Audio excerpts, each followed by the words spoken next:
Subscribe करें और bell दबाएं ताकि कोई खबर रह न जाए।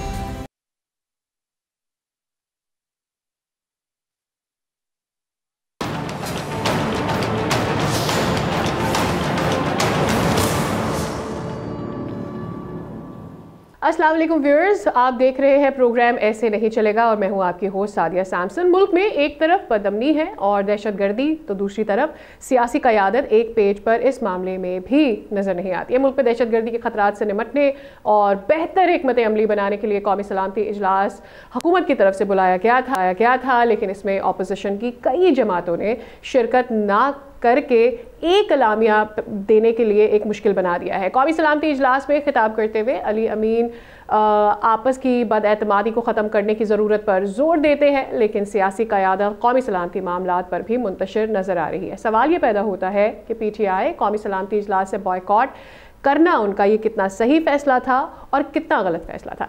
PTI में लीडरशिप का फुकदान, असल वजह इसके पीछे क्या है? पुराने PTI लीडरान सामने आकर PTI की कमान क्यों नहीं संभालते? क्या बानी PTI की तरफ से इनको मुमानत है? इन सब नुकात और दीगर मामलात पर बात करेंगे। मेहमान हैं फवाद चौधरी साहब। बहुत शुक्रिया फवाद चौधरी साहब, आपने हमारे प्रोग्राम के लिए वक्त निकाला। अस्सलाम वालेकुम। सबसे पहले तो ये जानना चाहते हैं कि पहले PTI की एक कमेटी का नाम सामने आया और उसके बाद उनका बॉयकॉट नज़र आया। आप इस फैसले को किस तरह से देखते हैं जब हम बात करते हैं कि ये नेशनल सिक्योरिटी का मामला था? देखिए सदिया, आपसे कुछ देर पहले मरियम औरंगजेब जो हैं उन्होंने एक प्रेस कॉन्फ्रेंस की है और उन्होंने यही कहा है कि तहरीक इंसाफ जो है वो अलहदगी पसंदों के साथ है, इमरान खान जो है वो अलहदगी पसंदों के साथ है। जब जाफर एक्सप्रेस का अभी पूरा ऑपरेशन ही खत्म नहीं हुआ था तो तमाम वुज़रा ने यही नैरेटिव जो है वो दिया। अब सवाल ये पैदा होता है कि अगर पाकिस्तान की सबसे बड़ी सियासी जमात और पाकिस्तान का सबसे बड़ा लीडर हुकूमत के नजदीक जो है वो टेररिस्ट है, पाकिस्तान तहरीक इंसाफ के लोग टेररिस्ट हैं, तो फिर आप किस मुंह से उन्हें जो है वो इनवाइट कर रहे हैं और आप किस मुंह से कंसेंसस डेवलप करने की बात कर रहे हैं?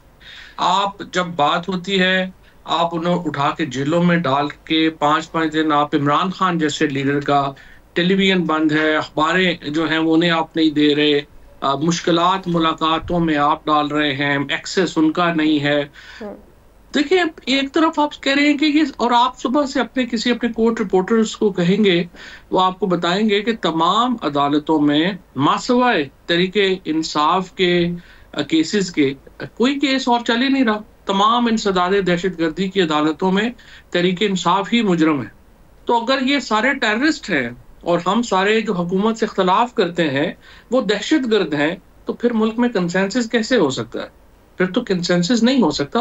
हुकूमत को पहले अपने इस रवैये के ऊपर एक नज़र डालनी होगी, अपने जो पॉलिटिकल ओपोनेंट्स हैं उनको पॉलिटिकल ओपोनेंट्स समझना होगा और अपने ऊपर तनकीद को कुफर करार देना मैं समझता हूँ एक इंतहाई जो है वो जहालत की अलामत है।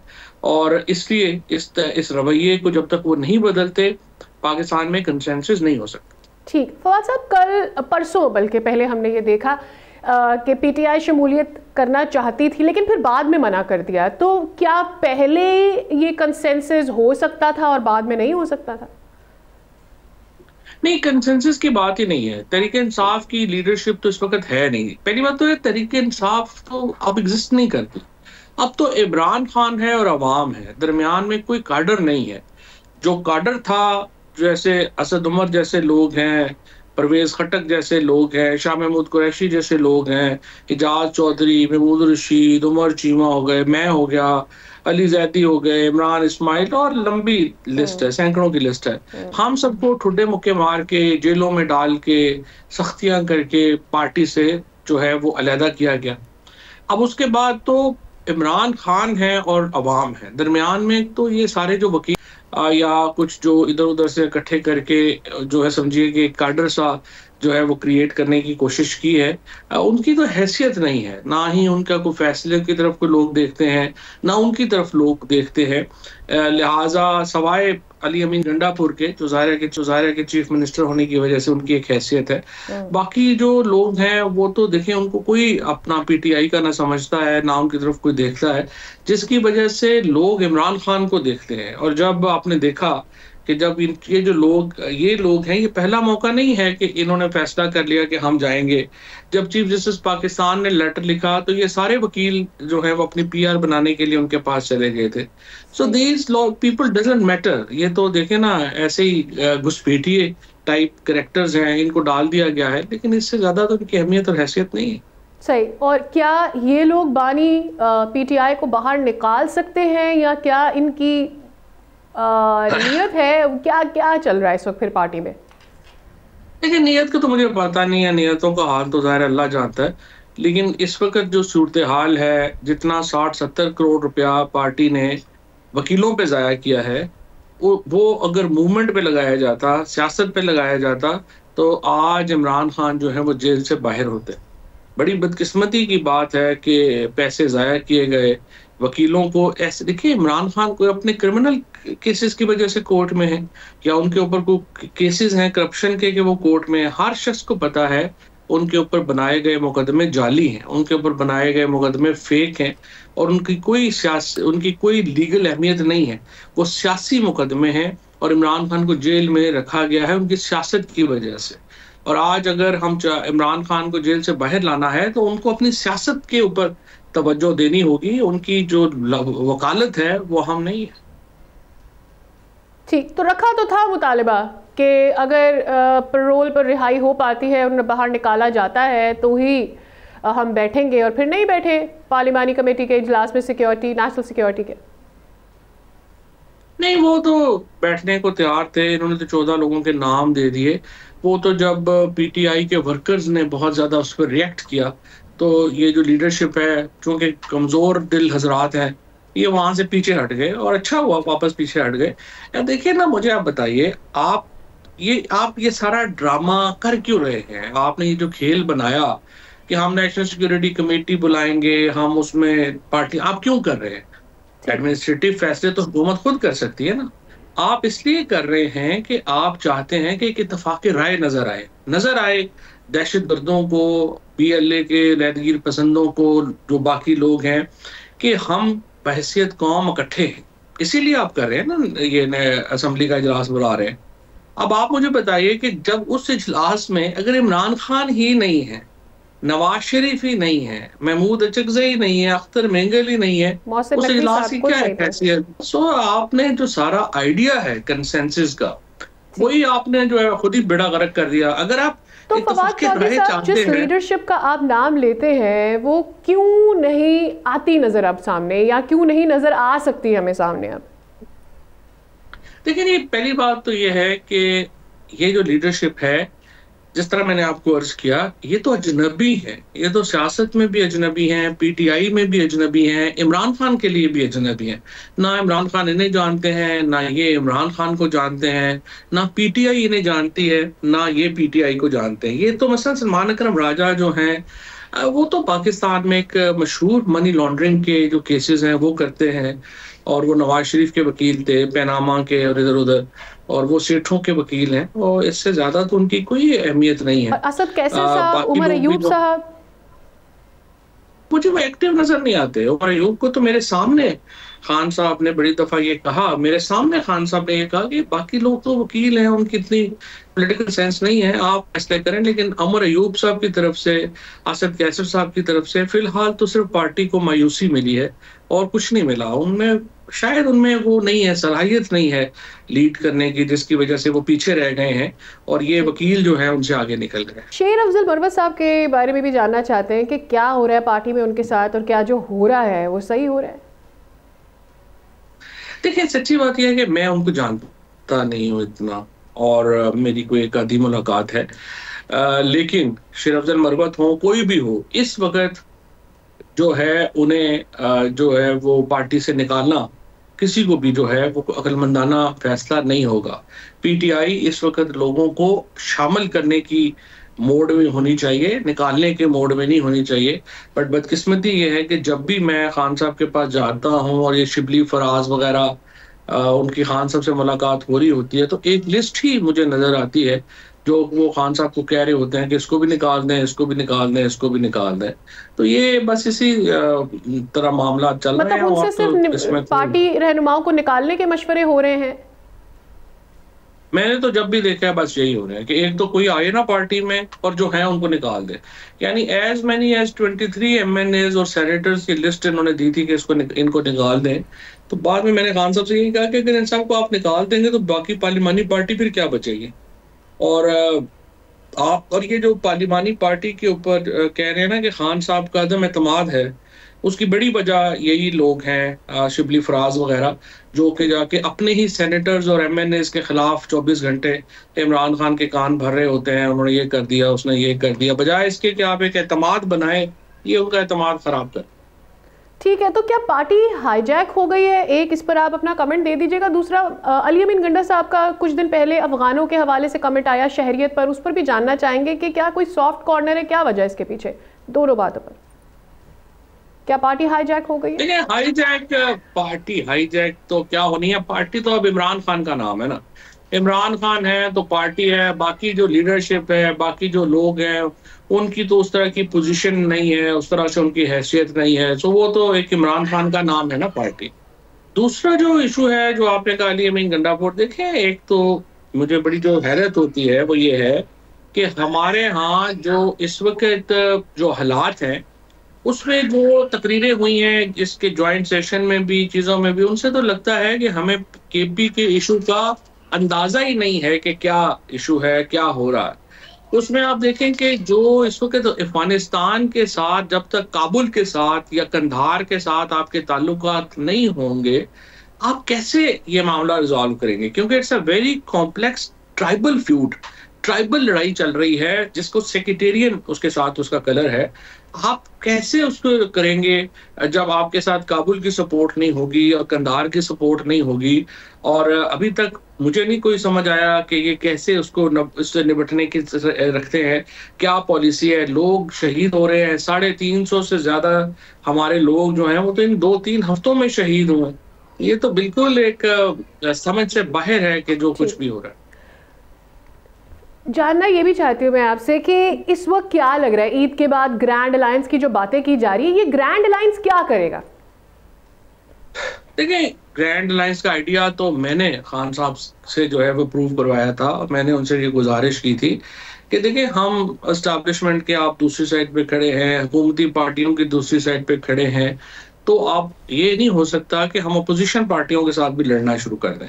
बहुत अहम बात यह है कि हम अपोजिशन पार्टियों के साथ मिलकर ग्रैंड अलायंस बनाएं। लेकिन अनफॉर्चुनेटली PTI के पास इस वक्त लीडरशिप नहीं है, कद के लोग नहीं है जो कि इस अलायंस को मैच्योर कर सके।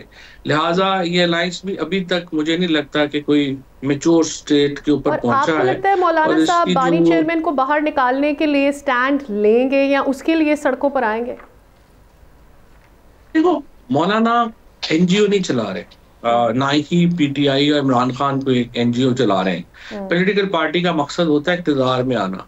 इसका मतलब यह है कि आपको मौलाना को एक पॉलिटिकल बार्गेन देना पड़ेगा, एंड लाइकवाइज JUI को PTI को एक पॉलिटिकल बार्गेन देना पड़ेगा। अब ये बनाना जो है वो अनफॉर्चुनेटली मौजूदा PTI की लीडरशिप में तो कोई ऐसी सलाहियत मुझे नजर नहीं आती कि वो ये बार्गेन बना सके। Can you make a comeback in the party if leadership is the only thing needed by PTI?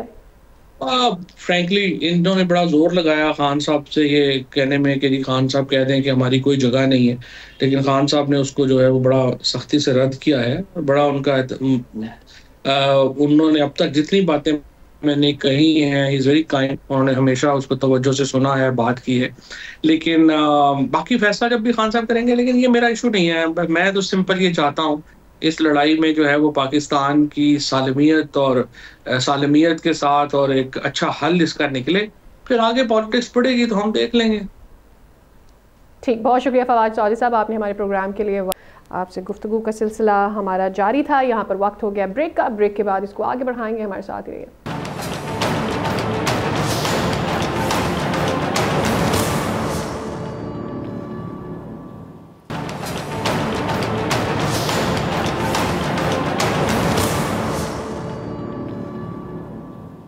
Programme में आपको कहते हैं एक बार फिर खुशामदीद और गुफ्तगू के सिलसिले को आगे बढ़ाएंगे। हमारे साथ मौजूद हैं PTI के रहनुमा अजहर सिद्दीक साहब और कादिर मंदुक़ैल साहब। पीपल्स पार्टी का मौक़िफ़ हमारे सामने रखेंगे। आप दोनों मेहमानों का बहुत शुक्रिया। हुकूमती इत्तेहादी हुकूमत से नाखुश नज़र आ रहे हैं। पीपल्स पार्टी लास्ट जो अहम तरीन इजलास हुआ उसके बाद ऐसा लग रहा था कि पीपल्स पार्टी के कुछ मामलात शायद हल हो जाएंगे। एक मुलाकात भी हुई थी, अफ्तार डिनर भी हुआ था, उसके बाद भी हमारी आपसे बात हुई थी कादिर साहब, लेकिन लग रहा है कि शायद प्रॉब्लम सॉर्ट आउट नहीं हुए हैं अभी तक।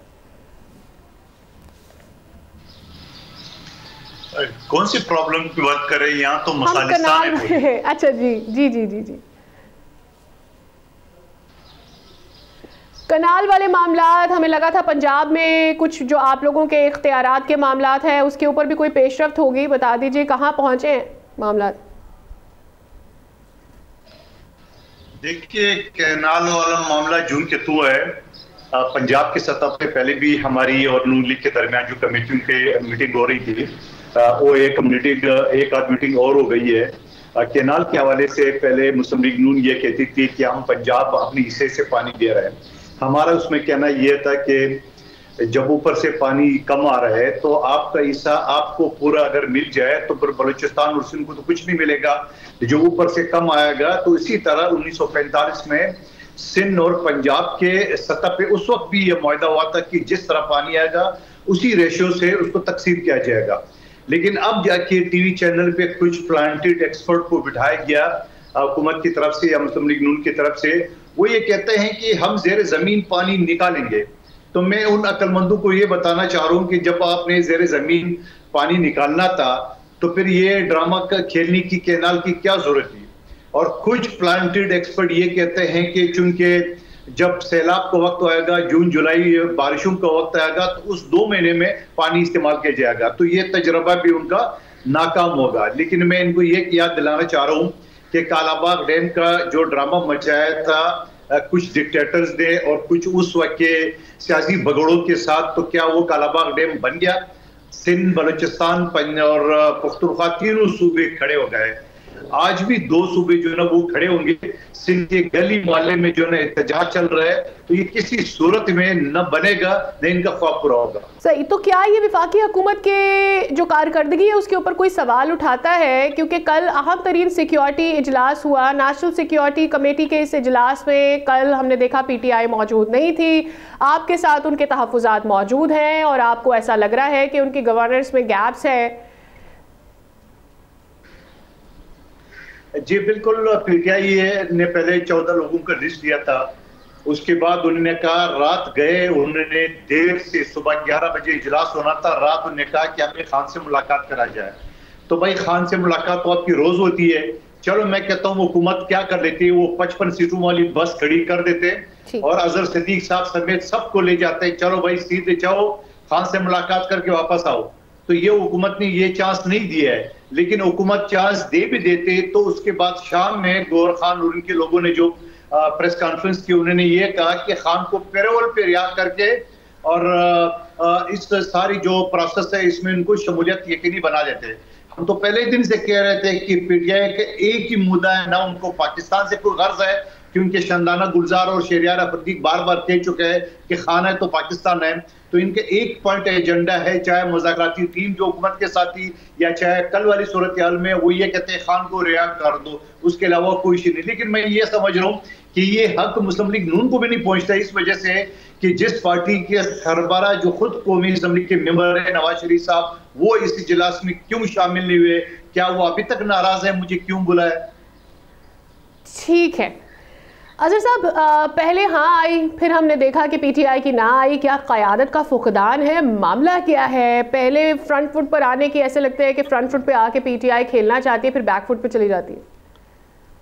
बहुत शुक्रिया। देखिए, एक बात तो बड़ी वाज़ेह है, पाकिस्तान तहरीक-ए-इंसाफ एक मुहिब वतन जमात है और वो वाहिद जमात है जो चारों सूबों की इकाइयों पर यकीन रखती है, उनका वजूद हर सूबे के अंदर है। तो वो समझती ये है कि तमाम लोगों को साथ लेके चलना है। कमेटी का बिल्कुल ऐलान किया था, लेकिन जब कंसेंसस हुआ इस हवाले से आप देखें कि सिर्फ पाकिस्तान तहरीक-ए-इंसाफ नहीं, इसमें महमूद अजहर साहब तहरीक तहफ़्फ़ुज़ आईन पाकिस्तान में मुत्तहिदा मजलिस मुस्लिम जनाब शाह साहब और हामिद रजा साहब, अगर नासिर का साहब शाह साहब को देखा जाए, बाकी लोगों को देखा जाए, तो ये सारे लोग शामिल थे। यानी ये सिर्फ ये कहना कि पाकिस्तान तहरीक इंसाफ के 3-4 मामला थे। यानी अब तो इमरान खान साहब ने भी कह दिया कि आपने कौमी सलामती कमेटी में बलूचिस्तान से भी नुमाइंदगी नहीं दी है। तो ये जो कि सिर्फ पाकिस्तान तहरीक इंसाफ को हरफ तनकीद बनाना। और दूसरी बात बड़ी वाज़ेह है, और इमरान खान साहब ने भी उस बात को एंडोर्स किया है कि बिल्कुल ठीक किया है, बाइकआउट किया, जो कि मुशावरत नहीं की गई। और मुशावरत के हवाले से बात सिर्फ इतनी सी है, पहले से नामों का नहीं कहा गया था अजहर सिद्दीकी साहब? हमारी नॉलेज के मुताबिक तो पहले से ही कह दिया गया था कि आप अपनी कमेटी के नाम दे दें जो हिस्सेदार बनना चाहते हैं, जो पार्लिमानी कमेटी में इस इजलास में होंगे मौजूद। किस किस्म की मुशावरत एक्सपेक्टेड थी? मुल्की हालात जिस दर पे इस वक्त मौजूद हैं उसमें क्या एक्सपेक्ट करते, क्या मुशावरत होनी चाहिए थी आपसे? देखिए, बड़ी सीधी सी बात है कि ये लाइन ऑफ एक्शन क्या लेनी है। मिसाल के तौर पर हुकूमत वक्त को ये एक अपना मुसीबत पड़ी हुई थी कि पाकिस्तान तहरीक इंसाफ अगर अंदर आ गई और वो सख्त सवाल कर लीजिए, क्योंकि जो लोग वहां पर मौजूद थे अगर सख्त सवाल हो जाते और बातें हो जाती तो बड़ा मजाक उड़ना था। तो हुकूमत वक्त भी नहीं चाहती थी, इसलिए उसने जान के ऐसे हालात पैदा किए कि पाकिस्तान तहरीक इंसाफ ना आ सके। और हम देखें, बात बड़ी सीधी सी है। किस किस्म के सवाल पीटीआई कर सकती थी जो सख्त होते? देखिए बिल्कुल इस वक्त मुल्क की जो इंसर्जेंसी है, जो लॉ एंड ऑर्डर के हालात हैं, यानी आपकी हालत ये है इस वक्त कि आप एक कैदी को, जो इमरान खान साहब को अडियाला जेल से इस्लामाबाद हाईकोर्ट ला नहीं सकते, उनको वीडियो लिंक पे पेश नहीं कर सकते। तो क्या ये सवाल क्या कौमी सलामती की कमेटी में उठा सकती थी पीटीआई? और इसका डर हो सकता था क्या वफाकी हुकूमत को? आई थिंक ये लॉजिकल भी नहीं होता आपकी जानिब से ये सवाल। सुनिएगा, जी नहीं, मैं जो आपके सामने रखना चाह रहा हूँ वो बहुत से सवाल हैं, सिर्फ यही नहीं है। अपना सिर्फ तवज्जो जो है तमाम लोगों ने सिर्फ एक सियासी जमात की तरफ दी है कि पाकिस्तान तहरीक इंसाफ को दहशतगर्द जमात डिक्लेयर कर दो, उसी को बड़ी कोशिशें करके देख ली, क्या कुछ सामने है, तो क्या पैरामीटर साहब अगर आप लोग मौजूद होते तो ये सवालात आप उठा सकते।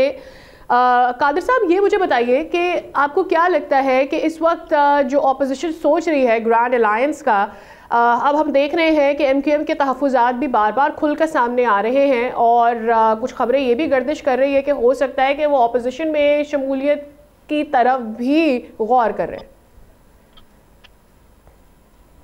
देखिए, पहली बात तो ये है कि जो सलामती कमेटी की आपने बात की है, जब इमरान खान साहब वज़ीर आज़म थे तब भी उन्हें शमूलियत नहीं की, क्योंकि उस वक्त अपोजिशन रहनुमाओं के साथ वो सलामती कमेटी में बैठने को तैयार नहीं थे। तो आज तो वो सजा याफ्ता है, तो आज क्या बैठेंगे? लेकिन मैं ये कहूँगा, आपने अच्छा सवाल उठाया कि अगर ये कमेटी में बैठ जाते तो ये जो खदशात, सवालात, ये सारे तो उस वक्त बड़े हायर फोरम पे वो कर सकते थे। लेकिन उसके साथ साथ मैं ये कहूँगा कि उनका मुखबर खास तो बैठा हुआ था, अली अमीन गंडापुर जो है ना, जो अदारों का मुखबर खास है, वो तो बैठा हुआ था। अब आपका अगला सवाल है एमक्यूएम का, ये तो पूरा का पूरा मुखबर खास का टोला है। आप मुझे बताओ, ये तो ब्लैकमेलिंग का एक पूरा पार्टी है, इनकी तो पूरी जिंदगी, इनकी जाए पैदाइशी ब्लैकमेलिंग भी शुरू हुई है। ये तो हर वक्त ड्रामा करके आज भी कहते हैं वफाका में अड्डी पहन दे तो 2 मिनट में हम आ जाते हैं। आज भी उनकी खदशात क्या है, 5 अरब रुपए में दे दो तो हम हुकूमती सीटों पर बैठने को तैयार है, नहीं तो हम आजाद ही उसमें। ये तो ब्लैकमेलर पार्टी है, मुखबर खास लोगों का पार्टी है। तो ये सारे इनकी क्या औकात है? कल जाके 2% ग्रैंड अलायंस और एमक्यूएम क्या सोच रही है, इस पर अपना पॉइंट शेयर कीजिएगा कादिर साहब। किसके ऊपर? ग्रैंड अलायंस ईद के बाद ऑपोजिशन जो है वो ग्रैंड अलायंस की जाने जाने का प्लान रखती है। मौलाना साहब, मेरी बहन, मैंने कहा ना, ये मुखबरों की पार्टी है, ये ब्लैकमेलरों की पार्टी है। जिधर अड़ी फेंकेंगे उधर ये जम मारेंगे।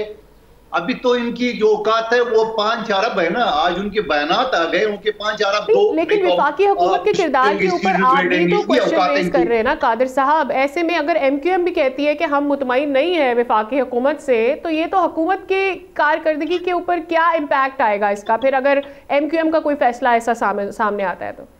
देखिए एमक्यूएम की टोटल उनकी 18 सीटें हैं और मिला के मखसूस मिला के इनकी 22 सीटें हैं। इनकी हुकूमत के ऊपर कोई फर्क नहीं पड़ता है। लेकिन आप मुझे बता दो कि एमक्यूएम के मुतालबात और पीपल्स पार्टी के मुतालबात में आपको फर्क नजर नहीं आ रहा है। पीपल्स पार्टी कहती है कि सिंध के सर पे पांव रखिए, आप कैनाल ना निकालो, तो ये कोई गलत मुतालबा है। पीपल्स पार्टी कहती है कि आपने कराची को 1 टका नहीं दिए है, या इलेक्शन लड़ने के लिए, पिकनिक मनाने के लिए शहबाज शरीफ भागता भागता आता है, और पिछले इलेक्शन में तो मैंने इसको नायली के लिए दरखास्त की है तो यहाँ से वो भाग गया। तो दूसरी बात ये कि हम कहते हैं पंजाब में जो हमारे MP MNA वहाँ एंटी जो पीपल्स पार्टी अफसरान है उसको न लगाया जाए। हम ये कहता है कि सिंध में 21 लाख मकानात जो सैलाब ज़दगान के लिए बन रहा है वो फाकी हुकूमत अपना हिस्सा दे।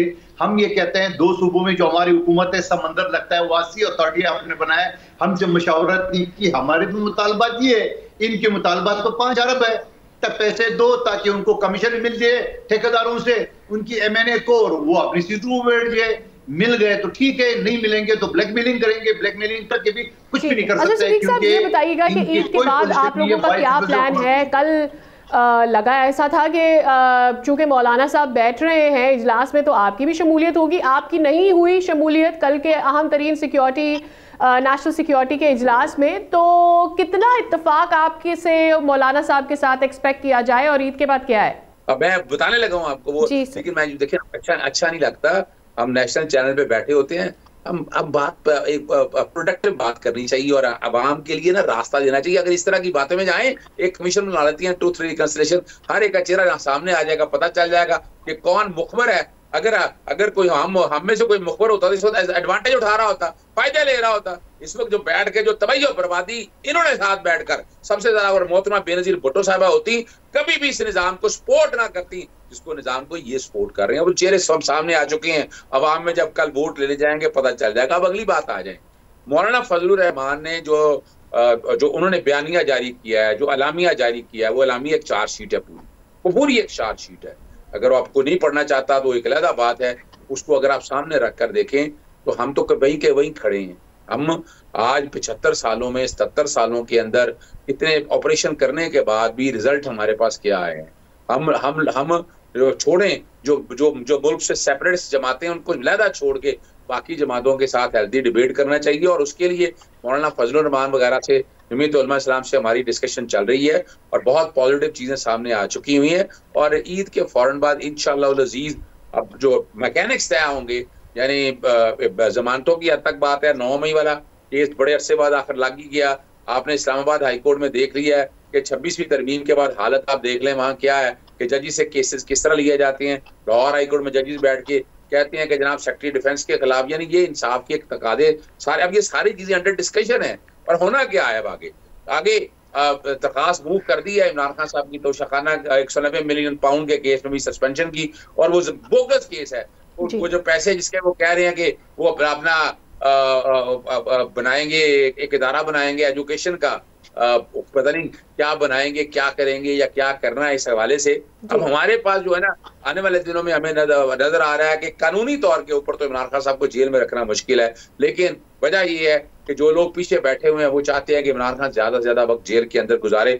वो उससे कोई फर्क नहीं पड़ता। ईद के बाद इंशाअल्लाह अज़ीज जो है अवाम भी सड़कों पर होगी, अपोजिशन जमातें सारी है। और देखें, अगर डर और खौफ, अपोजिशन जमातों से डर और खौफ देखें जरा, क्या हुआ जब अपोजिशन जमातों ने बैठकर अपना जलसा करना चाहा, छोटी सी तादाद के ऊपर, उन्हें कहीं इजाजत नहीं दी गई, कहीं रेंजर आ गया, कभी कुछ हो गया, और वो मुसीबत पड़ी रही, जलसे बंद कराने पड़े, हॉल बंद करा दिए। और उसमें कोई भी आप बता जाए किसी जगह आके पाकिस्तान पीपल्स पार्टी या ये जमहूरी जमातें अपने आप को कहती हैं, किसी ने आके सेन आवाज ठपाल उठाई? वजह क्या है कि इस सिस्टम में बेनिफिशियरी है, लूट मार चल रही है।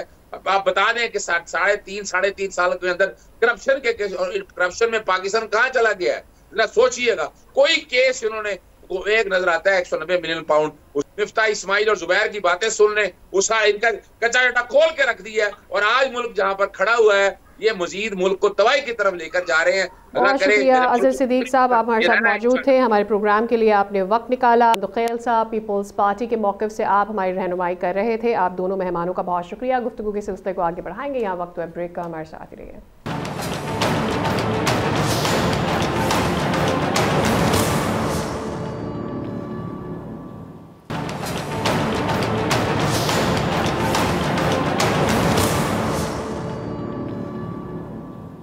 Welcome back back again. Pakistan बहुत अरसे से ये कोशिश कर रहा है कि किस तरह से अपने जो डिजिटल मामलात हैं या इंटरनेट सर्विसेज हैं उसको बेहतर बनाया जा सके। इसी सिलसिले में एक अच्छी खबर ये है कि गूगल वॉलेट अब पाकिस्तान में भी दस्तयाब है, और वो तमाम अफराद जो कि चाहते हैं कि किसी भी तौर से अपने फ़ोन को इस्तेमाल करें और ये कार्ड्स और ये सारे झंझट में ना पड़े, उनके लिए ये बहुत आसान है। लेकिन क्या इसके साथ कोई रिस्क भी है? और हुकूमत की जानिब से जितने भी इनिशिएटिव अब इंटरनेट के लिए उठाए जा रहे हैं या डिजिटलाइजेशन की जानिब जाने के लिए उठाए जा रहे हैं, वो कितने मौसर साबित हो रहे हैं, इसी पर बात करते हैं। हमारे साथ मौजूद हैं सीईओ मीटर और डिजिटल और आईटी एक्सपर्ट हैं कमल चीमा साहिबा। बहुत शुक्रिया आपने वक्त निकाला हमारे प्रोग्राम के लिए। सबसे पहले ये जानना चाहते हैं कि ये जो गूगल वॉलेट मुतारिफ कराया गया है, इससे कितनी आसानियां हो जाएंगी पाकिस्तानियों के लिए? गूगल वॉलेट एक बहुत मेरा ख्याल है कि बहुत अच्छा पॉजिटिव इनिशिएटिव है, fully backed by the state bank, और पाकिस्तान के 7 बैंक हैं जिनके जो डेबिट कार्ड्स और क्रेडिट कार्ड्स हैं वो गूगल वॉलेट में यूज़ किए जा सकेंगे। गूगल वॉलेट बिल्कुल, अगर आपने किसी ने एप्पल वॉलेट यूज़ किया हुआ है तो बिल्कुल वैसा ही है, एक डिजिटल वॉलेट है। जैसे आपका वॉलेट होता है उसमें आपका कैश भी होता है, उसमें आपके क्रेडिट कार्ड्स होते हैं, उसमें आपके और भी चीज़ें आ सकती हैं। फॉर एग्जांपल अगर आपके बोर्डिंग पासेस हैं कुछ एयरलाइंस के, वो उसके अंदर डाल सकते हैं। आपके बुकिंग टिकट्स हैं फॉर बसेस और ट्रेन्स, तो वो जैसे जैसे पार्टनरशिप्स बनाते जाएंगे अपनी पाकिस्तान के अंदर, वैसे वैसे इस तरह के जो बोर्डिंग पासेस हैं और बुकिंग के टिकट्स हैं वो भी आप उस वॉलेट के अंदर डाल सकेंगे, डिजिटल वॉलेट के अंदर। डिजिटल वॉलेट के लिए अच्छा मुझे ये बताइएगा कि जब हम गूगल वॉलेट ओ ऐप वॉलेट की बात करते हैं, क्या ये कोई ऐसी चीज़ है जो पाकिस्तान में यूज़र्स के लिए आने वाले दिनों में कोई मुश्किलात इसकी वजह से हो सकते हैं? जिस तरह से हैकिंग की बात की जाती है, या ऐसी कोई भी चीज़ इसमें कोई मुश्किल पेश आ सकती है, या जिस तरह से दीगर ममालिक में इस तरह के वॉलेट सिस्टम स्मूथ चल रहे होते हैं, पाकिस्तान में भी ये वैसे ही रहेगा? देखिए, नॉर्मली तो जो जब इस तरह का वॉलेट आ जाता है तो आपकी सेफ्टी बहुत ज़्यादा बढ़ जाती है, क्योंकि अब आप फिजिकल कार्ड्स कैरी करने की जरूरत ही नहीं, फिजिकल वॉलेट कैरी करने की जरूरत ही नहीं है। आपके फोन से ही आप पे करते हैं। जब आप पेमेंट भी कर रहे होते हैं तो जहां पे भी एनएफसी इनेबल्ड पेमेंट हो सकती है वहां पे आप उसको by the touch of your tap of your phone वहां पे पेमेंट हो जाएगी उस मर्चेंट को, जहां पे भी आप कहीं पे होंगे, आप शॉपिंग कर रहे हैं कुछ भी, you just need to touch your phone और टैप फोन करके पेमेंट्स हो जाएगी। तो उस तरह से, और फिर वो एक उसमें 2 फैक्टर ऑथेंटिकेशन भी होती है। आपको अपने फोन के पासवर्ड पता होना चाहिए उसमें, अगर आपका फोन में कोई बायोमेट्रिक है तो आपके having said that, चूंकि ये सारे अकाउंट्स इंटरकनेक्टेड होते हैं, like your emails, like your cards, like your personal identification की details, तो ये आवाम के समझने के लिए मैं आपसे जानना चाह रही हूँ कि क्या ये किसी भी किस्म की कोई रिस्क हो सकती है या नहीं? देखिए, रिस्क बिल्कुल तब हो सकता है जब कोई हैक करने का कोई रिस्क नहीं है। रिस्क तब होता है जब कुछ सोशल इंजीनियरिंग अटैक करता है। सोशल इंजीनियरिंग अटैक क्या होता है कि आपको कोई कॉल करे और आपसे आपका पासवर्ड या पर्सनली आइडेंटिफाइबल इन्फॉर्मेशन लेने की कोशिश करे, आपके फ़ोन की इन्फॉर्मेशन लेने की कोशिश करे। मगर उसके लिए देखें, उनके पास आपका फिजिकली फ़ोन भी तो होना ज़रूरी है ना, क्योंकि फिजिकल जो गूगल वॉलेट है ये आपके फ़ोन के ऊपर है, एक ऐप अवेलेबल है। तो अगर आपका कोई फ़ोन चोरी कर लेता है और उसको आपका पासवर्ड पता है, या जो आपकी 2 फैक्टर ऑथेंटिकेशन है उसमें किसी तरह वो उसको बाईपास कर सकता है, तो फिर वो, अगर आप में बायोमेट्रिक वेरिफिकेशन लगी हुई नहीं है और आप सिर्फ पासवर्ड से ही चल रहे हो और किसी को आपने अपना पासवर्ड दे दिया या बता दिया और आपका फ़ोन चोरी हो गया, तो फिर डेफिनेटली ये हो सकता है। सोशल इंजीनियरिंग अटैक्स ये होते हैं कि लोग आपसे जो है वो आपकी पर्सनल इंफॉर्मेशन, उसका जो गूगल वॉलेट है उसका पिन, उसको एक्सेस करने का जो अगर कोई पासवर्ड है वो आपसे किसी धोखे से आपको बुद्धू बना के किसी तरह वो ले लें। तो यहाँ पे यूँ कि आपकी जितनी भी ऐप्स जो आप जिन पर पासवर्ड या आइडेंटिफिकेशन की ज़रूरत होती है वो आप सिमिलर पास कीज़ रख लेते हैं, तो उसकी वजह से भी शायद प्रॉबेबली वो क्रैकेबल होता है, शायद ये भी एक रिस्क तब पैदा हो जाता है। इस वक्त हम थोड़ा सा पाकिस्तान के इनिशिएटिव, मुख्तलिफ इनिशिएटिव्स के बारे में भी बात कर लेते हैं। पिछले 3-4 साल से हमने देखा, हम फायरवॉल की बात भी सुन रहे थे, हम इंटरनेट जो स्पीड है उसके ऊपर भी बात कर रहे थे, फिर हम ये देख रहे थे कि जो ऑनलाइन वर्कर्स हैं पाकिस्तान से, उनको अपनी पेमेंट्स रिसीव और सेंड करने में भी मुश्किलात का सामना करना पड़ रहा था। Since you belong to this community as well, और फिर you being the CEO of Impact Meter, मुझे ये बताइएगा कि इस वक्त हम कहाँ खड़े हैं विद ऑल दीज थिंग्स जो पिछले हम 1-1.5 साल से अपने मसाइल देख रहे थे? देखिए, पाकिस्तान के अंदर मैं बारहा ये कह चुकी हूँ कि किसी भी सिक्योरिटी के जब भी इश्यूज आते हैं, जो भी इश्यूज आते हैं, उसमें इंटरनेट को बंद करना should never be the solution, should never be the solution, because internet को जब बंद कर दिया जाता है, पाकिस्तान में ज़्यादातर बिजनेस व्हाट्सएप पे होता है, पाकिस्तान में बहुत ज़्यादा फ्रीलांसर्स हैं, उनका बिल्कुल बिजनेस ठप हो जाता है, आईटी सेक्टर का बिजनेस ठप हो जाता है, बट सिर्फ आईटी सेक्टर का नहीं, सारे ही सेक्टर्स मुतासर होते हैं। तो इसलिए इंटरनेट, कोई भी ऐसा कदम जो कि इंटरनेट को स्लो करे या इंटरनेट को रिस्ट्रिक्ट करे या इंटरनेट को बंद कर दे, should never be a solution. In fact internet की फराहमी should be a national security level priority, कि ये हर वक्त, क्योंकि देखिए इकोनॉमी का पहिया रुक जाता है जब इंटरनेट बंद होता है, एंड नोबडी वांट्स दैट, क्योंकि पाकिस्तान जो है वो पहले ही इकोनॉमिकली काफ़ी एक मुश्किल दौर से गुजरा है। तो इस वजह से इंटरनेट तो वो बिल्कुल ऑफ लिमिट होना चाहिए, कि इंटरनेट को बिल्कुल कभी भी बंद नहीं किया जाएगा। और किसी भी सिक्योरिटी मेजर, देखें फायरवॉल या कोई भी अगर ऐसी चीज़ आती है जो कि सिक्योरिटी मेजर है, तो उसकी प्रॉपर रेकी करके कि वो इंटरनेट को किसी भी तरह से मुतासर ना करे, इंटरनेट की स्पीड्स को या बैंडविड्थ को। ठीक है, यानी इंटरनेट स्पीड वाइटल है। बहुत शुक्रिया कंवल चीमा साहिबाला हमारे प्रोग्राम के लिए। इंटरनेट हमारे लिए नेशनल सिक्योरिटी मामला ही होना चाहिए। बहुत सारे वर्कर्स, जो बहुत सारे एंटरप्रेन्योर्स हैं, वो पाकिस्तान में इसी इंटरनेट के ज़रिए अपने कामों को, अपने कारोबारों को आगे बढ़ा रहे हैं। इसके साथ ही हमारे प्रोग्राम का वक्त भी हुआ है ख़त्म। मुलाकात होगी अगले प्रोग्राम में, तब तक के लिए खुदा हाफिज़।